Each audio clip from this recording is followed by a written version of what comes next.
สบายดีทุกท่านเนาะสบายดีทุกคนมื้อนี้ขึ้นมาทักทายสบายดีท่านผู้ชมเนาะ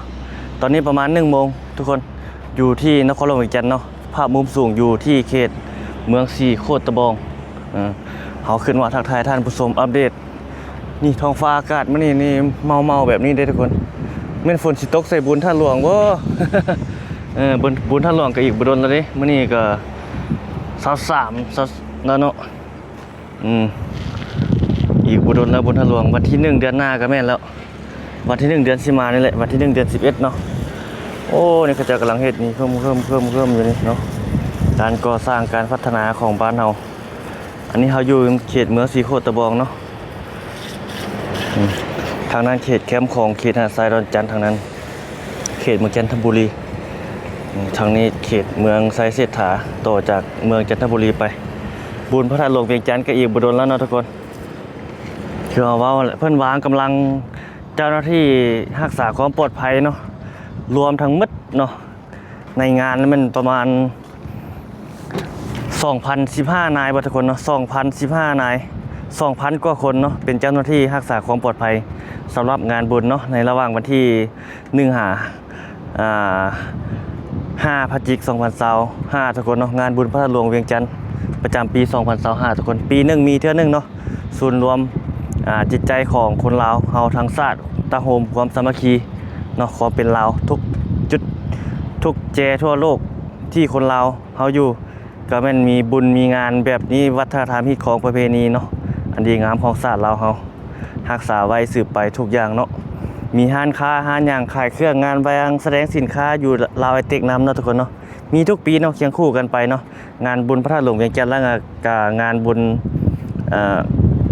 งานบุญพระธาตุหลวงเวียงจันทร์และก็งานวางแสดงสินค้าลาวเนาะในปี 2025ควบคู่เดี๋ยวไปแต่ละปีก็จะมีแบบนั้นเนาะเบื้องสนามบินสกลบัดไตเห็นยนต์จอดหลายอยู่ด้วยท้องฟ้าอากาศเขตเศรษฐกิจคนจีนเขตนี้นะทุกคนเลยเอาขึ้นมานะเขตต่างหลายอยู่นายทุนเพิ่นเข้ามาเฮ็ดมาสร้างในนครหลวงเวียงจันทร์เฮานี่มีหลายจุดหลายบ่อนอยู่เลย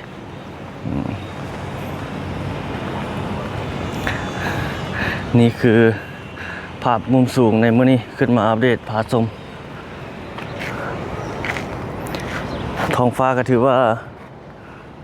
เมาฝนคือสิฝนมันน่าจะบ่ฝนบ่เนาะเวียงจันทร์บ้านเฮาฝุ่น PM บ่หรือว่าจังได๋นะฟ้าเมาแบบนี้แสบตาทางนี้นี่ก็โรงแรมเขาเจ้าเฮ็ดหลายเรียนแบบนี้ตัวนี้เปิดเลยมีคนมีอย่างเจ้าหน้าที่นะเพิ่นวาง 2,000 กว่านายนี่ 2,015 นายนี่ก็คือมีหลายหน่วยงานเนาะพนักงานตำรวจมีอย่างต่างๆนั่นแหละตำรวจเจ้าที่จราจรเพิ่นก็วางอยู่ตามจุดตามซอยตามห้อมตามทางอยู่ตามจุดสำคัญเนาะเพื่อรักษาความเป็นระเบียบเรียบร้อยเนาะระบายการสัญจรของรถต่างๆเนาะแล้วก็อยู่ภายในงานบุญก็รักษาความปลอดภัยต่างๆนานาคนลาวเฮาทุกคนที่มาเที่ยวมาเล่นในงานบุญก็เป็นเจ้าการช่วยกันทุกคนเนาะบ่แม่นว่าสิให้แต่เจ้าหน้าที่เพิ่นเฮาทุกคนเป็นเจ้าภาพเนาะในงานบุญช่วยกันรักษาความเป็นระเบียบเรียบร้อยเนาะความสะอาดงามตาของบ้านเฮาเมืองเฮาเพื่อเฮ็ดให้งานบุญมันจบงามเนาะตามฮิตตามคองของบ้านเมืองเฮาโดยสืบไปอย่างประมาณนี้นะเนาะ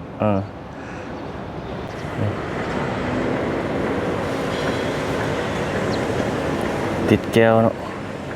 ตัวนั้นสูงนะทุกคนสูงขนาดตัวนั้นสูงกว่าหมู่ตัวนั้นอยู่เขตนี้ตอนนี้เลยมันมี3เขื่อนนะ3เขื่อนท่านมีอยู่เขื่อน1 6 ชั้นเนาะ368แล้วอยู่ทางลุ่มอีกประมาณ4-5 ชั้นนี่แหละมี3เขื่อนเลยตัวนี้นะมีเขื่อนนึงมี6 ชั้นตัวนี้แล้วทางลุ่มมันประมาณ4แล้วยังมีกำลังจะสร้างขึ้นอีกนะ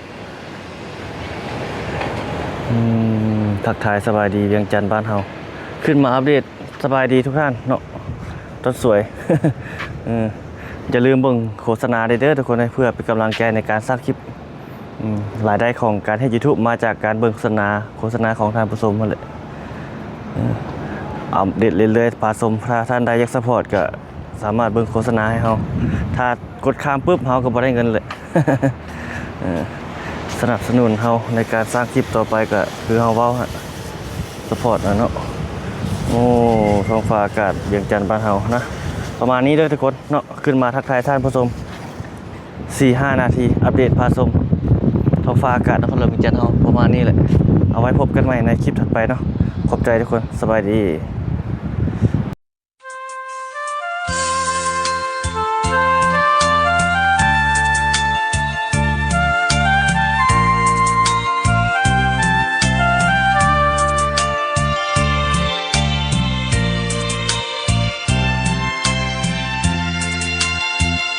เดี๋ยวนี้บ้านเฮามีอยู่มีกินยินดีปรีดาก็ย้อนมีพักนำพาสลาดสองใสไผคงจะหูแผนพัฒนาตั้งแต่ลีพีไปถึงยอดภูรัฐบาลกล้าหาญยืนสู้คนรุ่น